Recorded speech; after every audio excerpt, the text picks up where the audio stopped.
loyalty program changes at Marriott, Hyatt, American Airlines, and more on today's Milenomics Squared podcast. Hello, everyone. I'm Sam Simon. And I'm Robert Dwyer. And this is the Milenomics Squared podcast, no annual fee edition. If you're not subscribed to the full Milenomics Squared podcast, you're missing out on a deeper dive into topics like the following. All right, Sam, your call. Which of these three would you like to talk first? Marriott, Hyatt, or AA? I'm going to go with Marriott first. Really? That's surprising. Are you looking to get the hard work out of the way first, the unpleasantries out of the way before we get into more civilized discussion? Yeah, I will just say, in preparing for the show, you and I have been talking a lot, as we usually do, and I realized that I have kind of insulated my entire life from any of the three things that we're going to talk about mattering to me, so I can't relate to what you just said, but let's do it. All right. Let's get the unpleasantries out. I'll cover the basics on each of these, and then you give me your reaction. All right. So Marriott, these all happen on Tuesday, and everybody there seemed to be a concerted effort between these three entities to release their updates for the year. It seems to be kind of my perception is that there's an opportunity here to redefine what loyalty schemes look like coming out of COVID, and they're taking it and really driving it in a more revenue-based direction. So with Marriott here, they're doing away with their award chart starting in March of 2022, and the points required will track the cash price. So let's pause there. That's, kind of a big deal, but things had been trending in that way in the first place. They had these peak and off-peak prices, and they categorized all their hotels, so they were already trying to move things in that direction when they said, let's go like Hilton. Forget all this. Let's just go, we'll price it whatever we want. We'll tell you how much it's going to cost, depending on cash. I mean, is that a good thing or a bad thing in terms of, if you have a bunch of Marriott points stashed up? What do you think? Well, I like anything, Robert, I think it's both. I think that on the high end, this allows them the Super Bowl weekend, New Year's Eve, those really pricey times where hotel points have come to our rescue. This allows the sky to literally be the limit, and pricing can go as high as it maybe needs to go if this is actually a dynamically priced system at this point. On the low end or on the reasonable end, I know that this and the next change hopefully will make it easier to use some points. That it becomes an issue where there's not enough days that are low level or just one little category higher in their current system that you get locked out. And we just talked about that on our very last episode of this no annual fee show. Using some of these certificates became impossible because of the award tiers that they have right now. And I'm using all the wrong terms, Robert, because I'm not in this program, but I am. I've got 240,000 Marriott points, and I don't know if this is actually a net positive for me because I think that I would go to the well only in a situation where cash nights are really expensive and points get me out of that.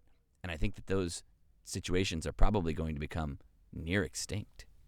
Yeah, if the top end is going to be really expensive and like you say, you can't use hotel points to get you out of that situation, it takes away what I think is one of the most important parts of a loyalty program, and that is the opportunity for outsized value. It really makes the program no fun to participate in if they're going to take away all of the cool redemptions. So I don't like it from that perspective, but at the same time, if they go more cash-based, well, we've got another cash-based currency in this country, and it really is truly based on cash. It's cash. So I think they should avoid going in that direction to an extent, but I could see why they want to do it to protect themselves from, some of the way these hotel things work. As I understand it, the hotel gets paid based on some, rate that they're able to realize across all their hotels that they're actually selling with cash. And a bunch of different schemes are set up with these hotel owners. So I guess this avoids a situation where somebody's getting a good deal as a customer, and then the person who's running the loyalty program has to pay a lot out of pocket for relative to the points that they took in. But boy, it sure creates a not a very fun program, but I don't think a terrible program. I mean, Delta has gone that way, and others have gone that way, and it just seems to be the direction everything's going. So we'll see here. I mean, I don't mind it in a sense if I can sign up for a bunch of credit cards and get a bunch of Marriott points without actually staying in their hotels. I mean, that's really what I'm looking to do here. But I don't think they're industry-leading program in any way, shape, or form here, especially compared to Hyatt. I agree with everything you just said, Robert. The only thing I want to add is when there isn't outsized value, there isn't a reason to hold on to those points. So maybe we'll be closer to zero than we are now, and just be transactional, Yeah. like you said, applying, getting the points, using the points, lather, rinse, repeat, and just look at them as a secondary cash source almost for hotel stays. Well, hey, let's tag this next one right along here, because this is, I think, maybe an upgrade. I don't know. You're flush with these certificates, Robert, so let's jump into it. Yeah, I really like it, actually, because I've lamented this problem before. The change that they're making is that starting in, quote, early 2022, you'll be able to top off a free night certificate with up to 15,000 points. So the certificates that I commonly see flying around, well, I guess you see them at all levels in this program. The ones from the credit cards, the lower annual fee credit cards are 35K certificates. There's 50K certificates for the higher end credit cards. And then the Bonvoy Brilliant even has an 85K certificate. So I guess you could take that up to 100K. So, why are they making the program so complex? I mean, it's just mind boggling. It really is. You'll be like, I'm not even going to try to figure this out until I actually want to go try to stay at a hotel. But that said, I really do like this one, because if you have a 50K certificate and things creep up on a Saturday night to 60K, you can use that certificate and just redeem 10,000 points, whereas otherwise you wouldn't be able to stay at that hotel using that certificate at all. And coming into the end of the year here, where things are set to expire, they're pushing out the expiration until the middle of 2022. That's nice, but that date will come, and I think this would be a handy way to use these for more stays. You're not boxed into. In Chicago, it's a great 50K city. New York City is a terrible 50K city. So, right. I'm not going to go to Chicago instead of New York if I'd rather go to New York because of the certificates, right? So this opens up the opportunity to top it off with some points. I really like this change. What do you think of this one? The cynic in me is like, someone's going to price it at 65,001 point. That's exactly what the dynamic pricing enables. It's just odd that that they would cap what you could add to the certificate. Yeah, why Seems come up weird, with 50K? That's a good point. Yeah, great. But hey, it's an upgrade. They've also extended those certificates to June 30th, 2022, which is a nice little extra amount of time to use those certificates. So Marriott, we never really loved you. We still don't really love you. I guess that nothing has changed, Robert. What do you think? Very difficult as an American to avoid this program, as we were saying on the page show the past couple of weeks. Good credit card offers out there, and maybe always never a bad time to get one. I think you can find utility in them, but boy, they're really making it complex, and it's almost like they're paid in terms of the number of intricacies in their program, in terms of the person devising the program. Like, wow, you really created one whiz bang system there. That's incredible. Like the bureaucracy on Futurama or something. Yeah. So. All right, Robert. This next one here, Hyatt off-peak and peak goes live. I cannot remember when we first talked about this. It's definitely pre-COVID, I think, and they've shelved it, and now it is officially happening. And so you did some research on this. I did not do a ton of research, but I've kept up with the news here. Not great. Is that how you would say it? I'd say not bad. Oh, wow. Yeah, I mean, bottom line, the Hyatt program, their reward chart is still so favorably priced in conjunction with the ability to earn ultimate rewards from all the Chase cards. Their chart, the value you get per point, even with this, if you call it a devaluation with this change, it's still so industry leading. It's so far out in front of the other hotels. I think it's still a great program. So I was thinking about doing a couple of speculative bookings. I looked at a few of my favorite properties, Park Hyatt New York, Park Hyatt Aviara, and I couldn't even find availability on the dates that I wanted to check. So you start bumping into that, and you're reminded of, the Hyatt program is great until you go to interact with it. And believe me, I've gotten a lot of good value out of Hyatt over the years that we talked about on this show and on the paid show. But it's frustrating when you're just trying to draw some data points on what things are looking like, and you can't even see whether there's availability to draw from. But they do have a calendar now, and the calendar shows you what days are peak, off-peak, and regular. And as I was wandering around looking at it for my favorite hotels, first, it doesn't tell you if there's actually availability there. It just tells you what they would charge for the hotel. Theoretically. If there theoretically was availability there. But you get to see what the chart looks like, and it's some of the choices are bizarre. It's like, oh yeah, this one Monday is going to be off-peak, or this. I was looking at 4th of July, literally the 4th of July at the Park Hyatt Aviara, and that was a non-peak day. And I've got to think that hotel's going to be sold out on that day. So I don't know what they're basing it on. I guess I was reading on 1 Mile at a Time that they went and surveyed. They're not using their own metrics of how things are. They're looking at like a travel bureau's estimate of what are peak and off peak travel times for that market. As defined by the collection of hotels in that locale. So that almost seems kind of strange to me. I mean, why wouldn't they look at their own, revenue per average room historically or something? Yeah. It's just bizarre, right? So I guess there's some opportunity there to find a sweet spot. But, bottom line, if there's, I don't shape my trip around when Hyatt is off peak, and these changes are what, like 10, 20% differences in the categories or something like that. I mean, if you could gin up 30,000 ultimate rewards to transfer up to Hyatt to stay at the Park Hyatt New York, I think you're going to be able to still do this even if it's peak or not. It's not going to make or break your vacation. What do you think? I think I love that, Robert, especially bookending that discussion with the Marriott dynamic pricing, which that's the other end of this. And so small incremental increases that we can strategically look at and book when it makes sense for us, I like. That's the game we've known for forever. And so this is just more of that. Let's go back to that other currency that you can book hotels with, cash. And the idea that cash inflates and the value of your money goes down over time and prices of hotels have to come up. And so is this a inline inflationary change, or is this a dynamic, huge change in your opinion? Yeah, it seems pretty incremental. I don't know if we can make the case that this is just keeping pace with inflation. And they are giving us the bright side of, off-peak, right? I mean, I read a post at some point, I think it's on our site, the most miscategorized Hyatts, the ones that were right. off-season. You wrote that. Yeah, and it really kind of feeds into this, right? You're not going to, well, maybe you would, but in theory, you wouldn't find something that, there was a Park Hyatt Mallorca, and that was a terrible, terrible value in the winter. And, this would have given them an opportunity to use this to right that wrong, to get things right. But it almost doesn't seem like there's enough amplitude to the swing to me between peak and off-peak to match what the difference in cash prices were.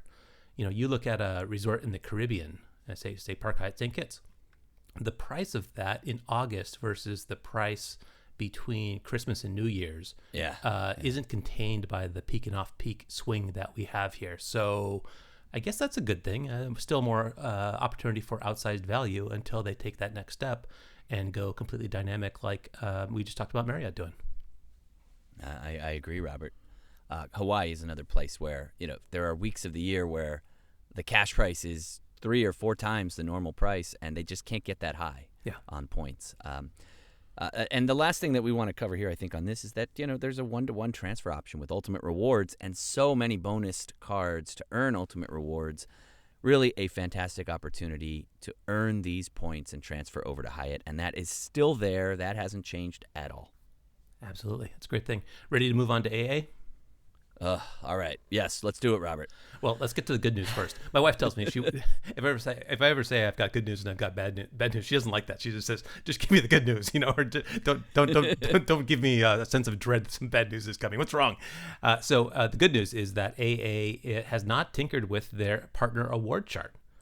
Unaffected here, and that was the big concern. I'd mentioned on the page show that I just transferred over a ton of thank you points over to AA. That opportunity expires theoretically in mid-November, and I transferred a ton over, and I was thinking, oh great, just in time for them to take maybe that sweet spot pull the rug out, Japan for $60K or whatever in business class. But no, that's untouched. But the thing that they seem to be so interested in tweaking was the scheme under which you earn status.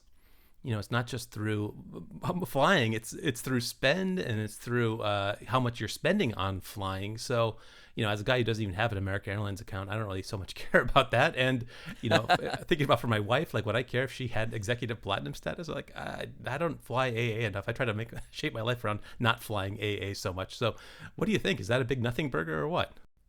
For me and for you and for, I would say, the majority of people listening to this show, it's nothing. It's nothing. And for what it could have been, like you said, Robert, it could have been a terrible October surprise of, completely dynamic award pricing or partner awards that went up by 50 or 75 or 100%, and none of that occurred. And there are people out there, and it's actually, there's a specific person out there I'm thinking of, Robert, who maybe loves this, and it's the co-branded Paradox card holder. the person who loves AA and puts everything on their co-branded Citi and Barclay card to earn miles, like 1 mile per dollar everywhere they go and spend money, and think that that is making a huge difference in their life, versus like what we were just talking about with Ultimate Rewards and all the bonus categories and the American Express opportunities that we've talked about all year on the paid show.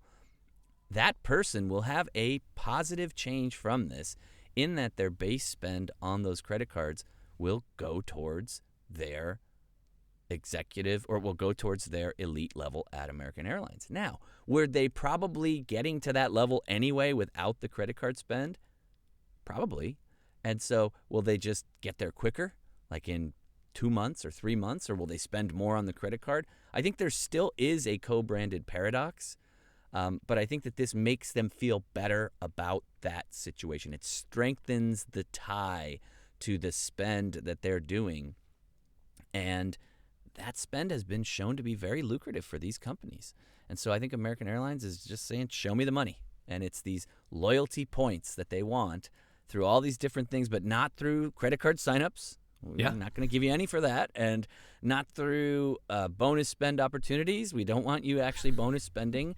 And so they've carved out all the areas that it would make sense for someone like us to go like, all right, for $10,000 in highly bonus spend plus 1 credit card, we can get high, top tier. No, it's not happening. And I'm not going to spend on, well, first of all, we're not probably going to even apply for AA credit cards given the history of this show and that situation. But even if we were, that wouldn't help. And so it's the spend on 1x spend. It's the 1x spend on those cards that most of the people listening to this show would be able to use, because I'm not spending $27,000 on airfare on American Airlines in my lifetime, Robert. That's my plan, let alone in 1 year.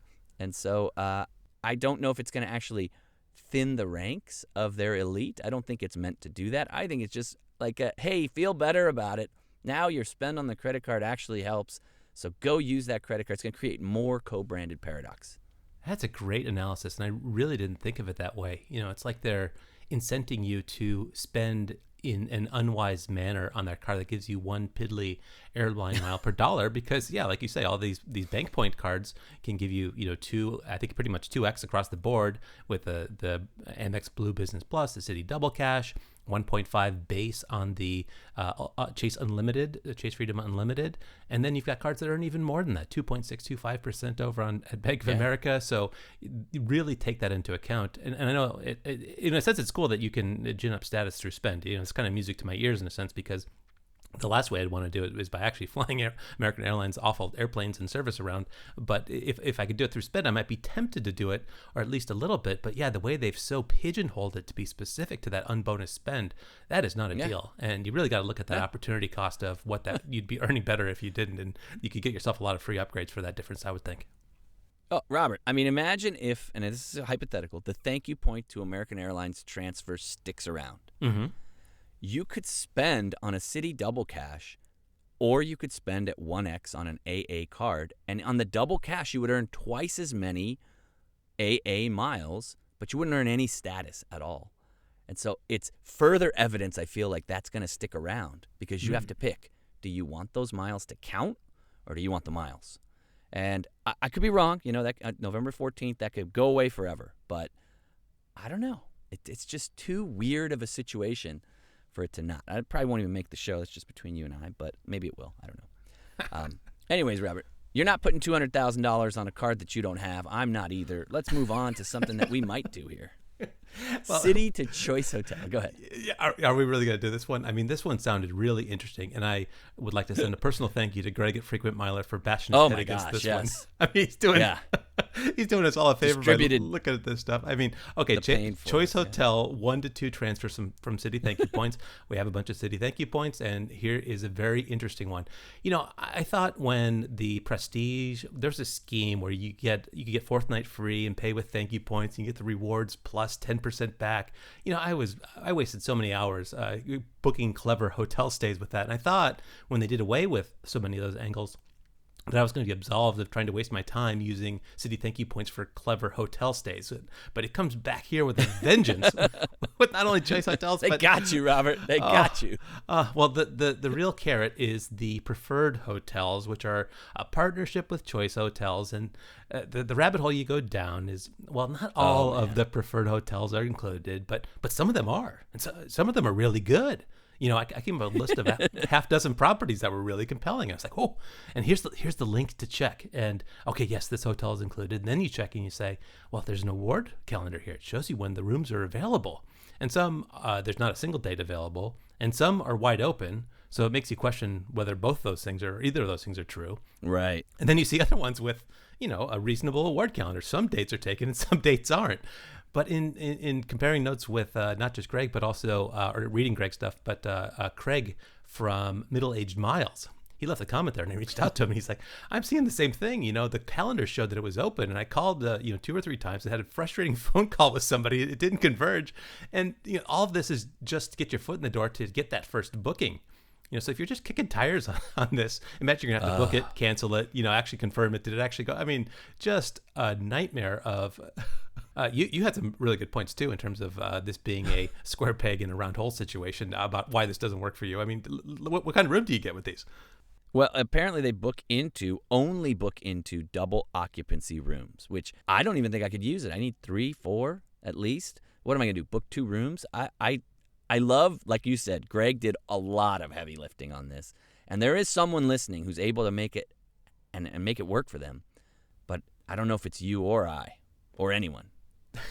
It sounds like a clever person's dream scenario. If you figure this out, you're like, oh man, $27,500 and I'm staying in a $1,000 a night hotel, because they're not going to ramp. They don't have a. We were just talking about a peak and off peak situation, a adjusted to price. There's none of that going on. It's just a number out there. But is it real? Is it attainable? I mean, what would I do? Book 3, 4 rooms because it's so affordable, and just kind of book a whole floor, take over the hotel?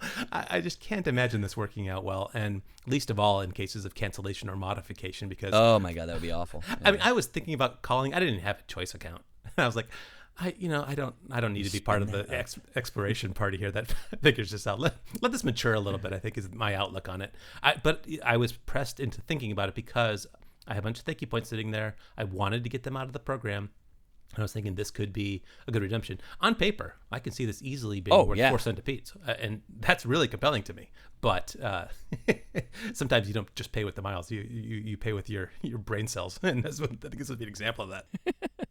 I wonder, Robert, if they ever got really serious about making a play for loyalty points, would it get better? Can it get better? Or is this just something that's out there that has just kind of been flapping in the breeze for so long and it's just dwindled into almost nothing? I don't know. I'd love to hear from listeners of the show who've had success or failure in this and maybe collect some more data points.